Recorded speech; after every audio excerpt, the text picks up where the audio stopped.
How to get rich using deadlines. Let's get right into it. At one point in time, you are going to end up dead. Benjamin Franklin, I think who said, or George Washington, someone said that there's two things in life that you just can't avoid, and it's death and taxes. Now, I don't agree quite with taxes, and to be honest, I don't quite agree with the death as well, because at some point we'll understand how to actually, create immortality, because that's just a scientific thing that we just haven't discovered yet. Right? Right now, though, those two things are still in existence, so they are what they are. But for all 99.9999999% of the global population, at some point in time, you're going to experience death, right? What is fantastic about that? It means that you have a deadline. You have a certain bucket list of experiences that you want to manage to get through and achieve and experience before you die. Okay? Before you kick the bucket, what do you want to experience? You have a deadline. And so a lot of things have to happen before that deadline because you have no idea what happens on the other side of that deadline. There's a deadline, and it's a pretty big one. So you don't want to waste it. Do you know that every single year is a deadline? You could say every single decade as well, but every single year, every single month is a deadline. Every single week is a deadline. Every single day is a deadline. But guess what? Every single hour is also a deadline. You could even manage to bring it down to 30 minutes. Okay? Now, if we understand that principle, you get to choose your deadlines. You get to choose what you want to have in your bucket list for this specific hour, or for this specific day, or for this specific week. You get to choose that sense of urgency that you put into it and the commitment level to finish something before the time is up. You're going to die one day, but guess what? Next week is going to arrive. The next day is going to arrive. Tonight is going to arrive when you have to go to sleep by a specific time. Next hour is going to arrive. What are you going to get done before that time, arrives?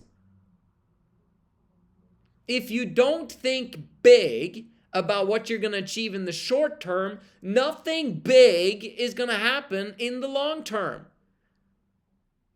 And the way to think big about the short term is not doing something out of a frenzied outburst of emotion. Oh, I'm going to do this. And then you manage to do it, and then you're stuck for the next week because you're exhausted.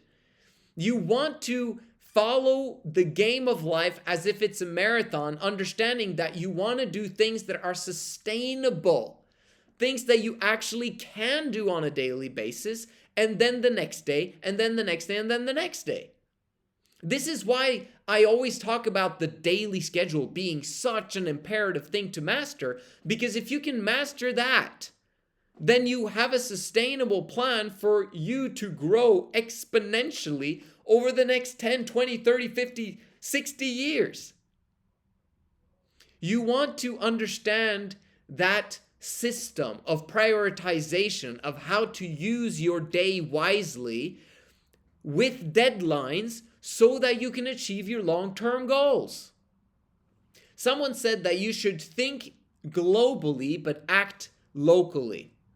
I like that saying. It's kind of like, Rumi's quote of, yesterday I was, smart or thought I was wise, and then I wanted to change the world, but today I am wise and I want to change myself. It's the same type of concept. We want to think huge about where we're going to arrive. Massive, okay? And then it's just the amount of commitment level that you actually put into that specific dream. I want to have this and this and this in my life before I die. I want to have this, this, and this, and this change in the world before I die through my input and through my expertise. Cool. So if you have a massive amount of commitment, then your confidence levels will reflect upon that thing that you're going to achieve. If you have low commitment level, your confidence levels are going to remain weak and low, and as a result, that big thing is not going to be achieved. So everything depends then on the commitment level. Well, guess what? Returning back to the word deadline, okay? We're talking now about soldiers that had to go into battle from the boat to attack the people on the land. And I mean, that sounds kind of horrible, but if you think about it, but at the same time, the way that they won the war is that they burned their ships. They didn't have a chance to retaliate and go back on the boat and sail out again. They actually had to win. And that's kind of the same way you have to look at your goals when you set a deadline. If there's no deadline, you're actually not moving in the direction of your goals at all. Like, you have a deadline. By this time, I'm going to have $1 million. Or by this time, I'm going to get married. Or by this time, I'm going to have this, this, and this, and this. Okay. How are you showing today that you're actually committed long-term for that? Like, is your behavior reflecting the appearance of that in the future? Because if it doesn't, the probability that something big is going to happen based on your lack of consistency, lack of commitment, lack of efforts, why would the universe give that to you? The universe gives you everything you want in life. Period. That's it. High commitment levels gives you what you want. Well, you know that when you don't have a high commitment level towards something big, you actually have a very high commitment level towards something really small. I've spoken about in the past how you're thinking very small if you're selfish. Like if you're really, really only selfish and you only think about yourself and not a win-win with the world and with the universe and all that stuff, you're thinking really small. Well, guess what? You're massively committed to you in that circumstance. It's just the wrong thing to be massively committed to. Right? But if you're massively committed towards something huge, and then you have to think bigger than yourself, you actually have to serve other people and create something of value that the market has a demand for, so you can solve their problems, so you can receive rewards. Now we're thinking. Now the commitment level is on the right side of history. If your commitment level is only thinking about you, bro, you're going to end up dead in a casket. No one's going to remember you. No one's going to remember your name. And you're just going to be another statistic. Is that what you want? If you don't want that, then let's create some deadlines. What are the 100 things you want to achieve in your life? By what time? Okay? Now, obviously, I wouldn't do that with the entire list of 100. I would pick out the 100, then choose out the top 20 you cannot live without, and then out of those 20, choose the top 3 to 5 that you definitely, ultimately, at all, will never live without, and you will achieve those, and they need to be big as well. Now you can put a deadline to those 3 to 5 things. Because you got to nail it. You got to know exactly what it is that you want. Now that you have that list, hopefully you do that, now you have deadlines.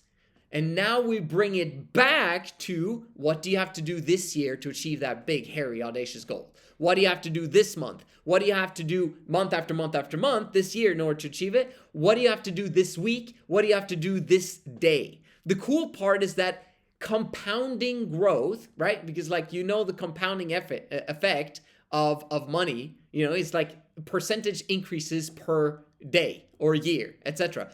Like the cool part about that compounding effect is that you can actually start really small. Like if you do 1 push-up every single day, it just takes you 3 months and 10 days in order for you to get to 100 push-ups a day. Now, anyone who does 100 push-ups a day for an extended period of time, they're gonna look pretty ripped after a few years' time, don't you think? If they actually were committed to 100 push-ups a day. Same thing, I think you'd actually be even more amazing if you did 100 push-ups. Actually, I know you'd be more amazing. It probably has a 10 times more effect on your body than push-ups do.